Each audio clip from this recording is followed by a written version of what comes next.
कल्पना कीजिए एक ऐसे शहर की जो आज से हजारों साल पहले इतना विकसित था कि उनके पास अपना खुद का लेखन तंत्र था। उनके गणित में शून्य की अवधारणा थी और उनका खगोलीय विज्ञान आज के वैज्ञानिकों को हैरान कर देता है। लेकिन आज ये शहर एक गहरे जंगल के नीचे दबे हुए हैं, इतनी घनी वनस्पति के नीचे कि अगर आप इनके ऊपर भी खड़े हो जाए तो आपको एहसास नहीं होगा कि आपके पैरों के नीचे एक पूरी सभ्यता दबी हुई है। यह है माया सभ्यता की कहानी। एक ऐसी सभ्यता जो लगभग 2500 वर्षों तक फली फूली, ऐसी सभ्यता जिन्होंने ऐसे पिरामिड बनाए जो मिस्र के पिरामिड से पूरी तरह अलग थे। लेकिन फिर अचानक 800 से 900 ईस्वी के बीच कुछ ऐसा हुआ कि यह महान सभ्यता धीरे धीरे ढहने लगी। लाखों लोग अपने शहरों को छोड़कर चले गए। वे भव्य पिरामिड जो कभी अनुष्ठानों और समारोहों का केंद्र हुआ करते थे, जंगलों ने उन्हें अपने कब्जे में ले लिया और देखते देखते यह दुनिया की नजरों से ओझल हो गई। घने जंगलों के बीच छुपी इस सभ्यता का पता लगाना बहुत मुश्किल काम था। लेकिन फिर विज्ञान ने एक ऐसा उपकरण दिया जिसने पूरी कहानी बदल दी। यह था लिडार तकनीक।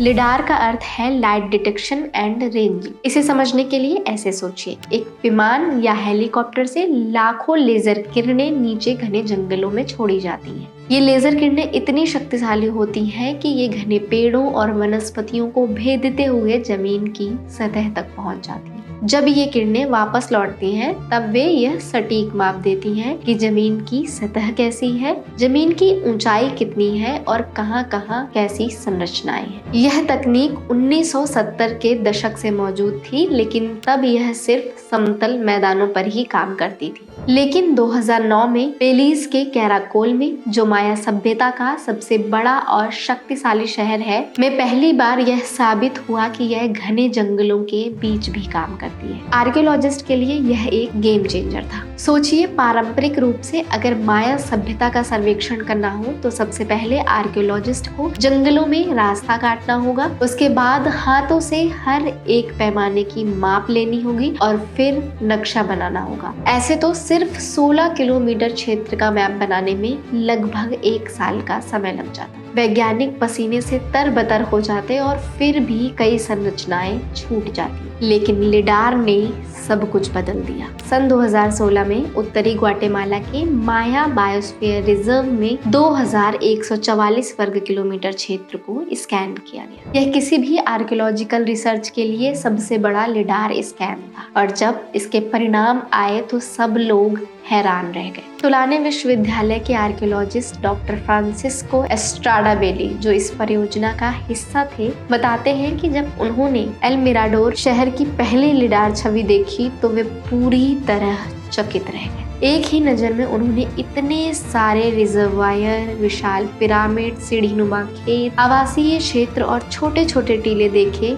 जिनकी वे कभी कल्पना भी नहीं कर सकते थे। सिर्फ 6 महीनों में रिसर्चर्स ने उस क्षेत्र को स्कैन कर लिया जिसे ट्रेडिशनल ग्राउंड सर्वे से 5 सालों में भी पूरा नहीं किया जा सकता था। जब लिडार डेटा का एनालिसिस किया गया, जो तस्वीर सबके सामने आई वो उनकी उम्मीदों से कई ज्यादा विशाल थी। रिसर्चर्स ने कुल मिलाकर 61,000 से ज्यादा संरचनाएं खोजी। घर, महल, ऊंचे राजमार्ग, डिफेंसिव फोर्टिफिकेशंस और सेरेमोनियल सेंटर्स। ये केवल कुछ बिखरी हुई इमारतें नहीं थी, बल्कि एक पूरा समृद्ध शहर था। इथाका कॉलेज के आर्कियोलॉजिस्ट और national geographic explorer doctor Thomas garrison कहते हैं, लिडार स्कैनिंग से आए रिजल्ट यह बता रहे थे कि वैज्ञानिकों ने माया सभ्यता की पॉपुलेशन डेंसिटी के जो आंकड़े अनुमान लगाए थे वो कम थे। पहले वैज्ञानिकों का मानना था कि क्लासिक माया काल यानी 250 से 900 ईस्वी के बीच में यहाँ की जनसंख्या लगभग 50 लाख तक रही होगी। लेकिन नए आंकड़े बता रहे थे कि वास्तव में यहाँ 1 से 1.5 करोड़ लोग रहते थे। और इनमें से कई लोग ऐसे निचले दलदली इलाकों में रहते थे जिनको पहले रहने योग्य भी नहीं माना जाता था। इसका यह अर्थ है कि माया सभ्यता मिस्री या यूनानी सभ्यता के बराबर थी। टुलानी विश्वविद्यालय के डॉक्टर मार्सेलो कैनुटो कहते हैं कि वेस्टर्न पर्सपेक्टिव की वजह से यह मान लिया गया था कि कॉम्प्लेक्स सिविलाइजेशन ट्रॉपिकल रीजन्स में फल फूल नहीं सकती, क्योंकि यहाँ गर्मी बहुत होती है और बारिश होती है, इसलिए जीवन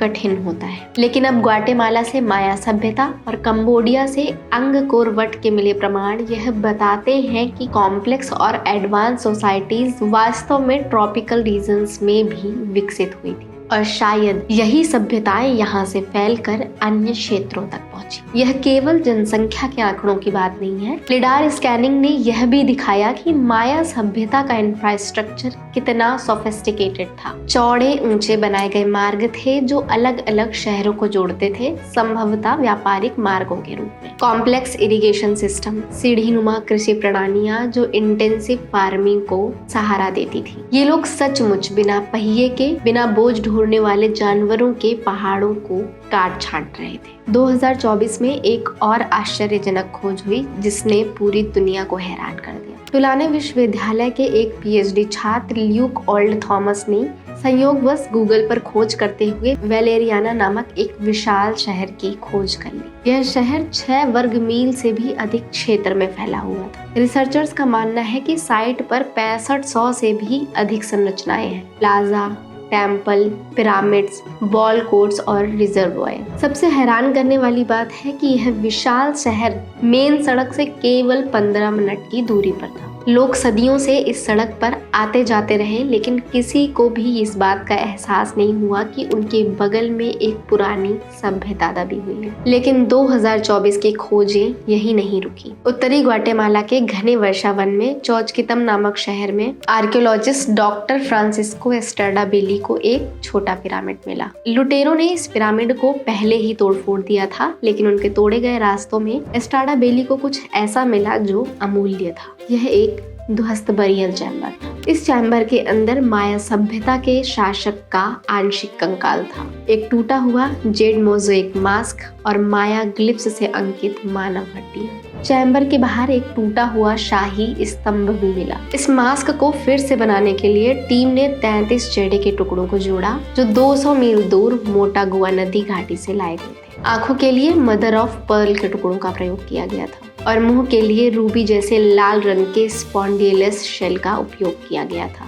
यह मास्क न सिर्फ एक कलाकृति थी, बल्कि यह बताती थी कि माया शासक कितने शक्तिशाली थे और उनके पास कितने दूर दूर तक व्यापारिक संबंध थे। ये खोजें हमें याद दिलाती हैं कि माया सभ्यता के बारे में अभी ऐसा बहुत कुछ है जो खोजना बाकी है। अब सवाल यह उठता है कि आधुनिक औजारों के बिना माया सभ्यता ने इतना विशाल इंफ्रास्ट्रक्चर और इतनी विशाल बस्तियां आखिर बनाई कैसे? उनके पास औजार नहीं थे, ना पहिए थे, ना घोड़े, ना बैल और ना ही सामान ढोने की कोई व्यवस्था। फिर भी उन्होंने ऐसे विशाल पिरामिड बनाए जो आज भी खड़े हैं। इसका उत्तर है उनकी अद्भुत इंजीनियरिंग क्षमता और उनका संगठित समाज। माया लोग मुख्य रूप से निर्माण के लिए चूना पत्थर यानी लाइमस्टोन का प्रयोग करते थे, जो सौभाग्य से उनके क्षेत्र में उचित मात्रा में मौजूद था। वे चूना पत्थरों को स्थानीय खदानों से निकालते थे और फिर जेड या ऑब्सिडिन से बने औजारों से पत्थरों को सटीक आकार में काटते थे। इन भारी पत्थरों को ढोने के लिए वे टम्प लाइन नामक उपकरण का प्रयोग करते थे, एक चमड़े की पट्टी जो माथे से बंधी होती थी और वजन को मांसपेशियों पर डालने की बजाय रीढ़ की हड्डी पर डालती थी। इससे लोग अधिक भारी सामान उठा सकते थे। माया पिरामिडों की बनावट भी अनोखी होती थी। इनकी नींव चौड़ी होती थी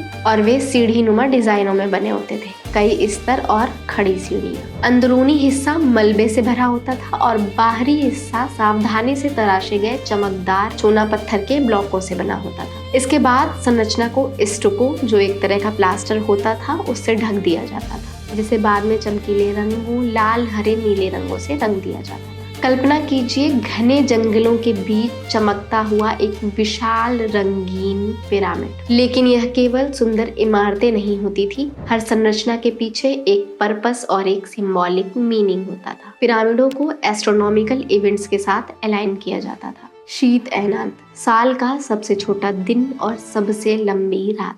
ग्रीष्म अयनांत, साल का सबसे बड़ा दिन और सबसे छोटी रात। विषुव, जिसमें दिन और रात बराबर होते थे। टिकाल का टेम्पल फोर्ट जो 70 मीटर ऊंचा बना हुआ है, उसको कुछ इस तरह बनाया गया है कि कुछ विशेष एस्ट्रोनॉमिकल इवेंट्स वहां से स्पष्ट दिखाई देते हैं। चिचेन इत्जा का एल कास्टिलो पिरामिड, इसकी हर भुजा पर 91 सीढ़ियां हैं। चारों भुजाओं की सीढ़ियों और ऊंचाई का मंच मिलाकर कुल 365, मतलब साल के हर दिन के लिए एक सीढ़ी। माया वास्तुकारों को ज्यामिति का गहरा ज्ञान था। वे इमारतों की रूपरेखा इस तरह बनाते थे कि ऊपर से देखने पर वो माया ग्लिफ्स की तरह दिखाई दे। बात करते हैं उन लोगों की जो इन विशाल पिरामिडों और संरचनाओं के पीछे रहते थे। माया सभ्यता स्पष्ट रूप से वर्गों में विभाजित थी, इलाइट लोग और कॉमन लोग। सबसे ऊपर थे हलाज उइनी, माया सभ्यता के शासक या राजा। उनके नीचे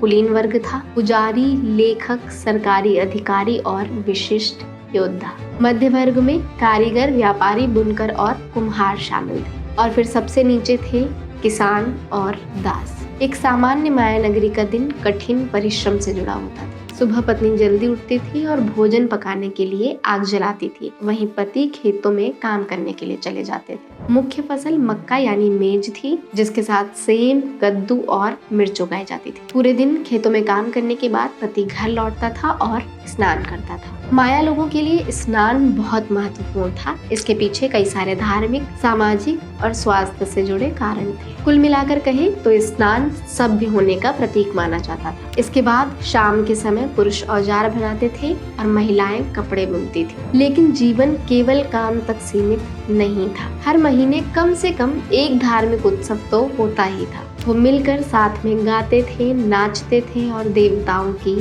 पूजा करते थे। बच्चे खिलौनों से खेलते थे और लोग पोक आटूक नामक गेम देखते थे, जिसको बेसिकली रबड़ के गेंद से खेला जाता था, जो लगभग हर रिलीजियस रिचुअल्स में आयोजित किया जाता था। माया लोग अपनी शारीरिक बनावट को लेकर भी बहुत अवेयर थे। वे भेंगी आंखों, चपटा माथा और बड़ी नाक को सुंदर मानते थे। कुलीन लोग भव्य वस्त्र पहनते थे, जैगवार की खाल, रंग बिरंगे पंखों से बने मुकुट और जेड के आभूषण। माया सभ्यता में जेड पत्थर को सबसे ज्यादा कीमती माना जाता था। इसके अलावा कान की बालियां, नाक के छल्ले, होंठ के छल्ले, हार, सब कुछ उनके आभूषण थे। उस समय टैटू बनवाना भी बहुत प्रचलित था, जो एक आम प्रथा थी। लोग अपनी सामाजिक पहचान, परिवार और धार्मिक विश्वास दिखाने के लिए टैटू बनवाते थे। विशेषकर विवाह के बाद स्त्री और पुरुष अपने शरीर पर विशेष प्रतीक बनवाते थे। ये टैटू अक्सर हाथ, पैर, कंधे और चेहरों के पास बनवाए जाते थे, जिसके पीछे गहरा सांस्कृतिक और आध्यात्मिक अर्थ होता था। एक रोचक तथ्य यह है कि माया सभ्यता ने दुनिया को बहुत से खाद्य पदार्थ भी दिए।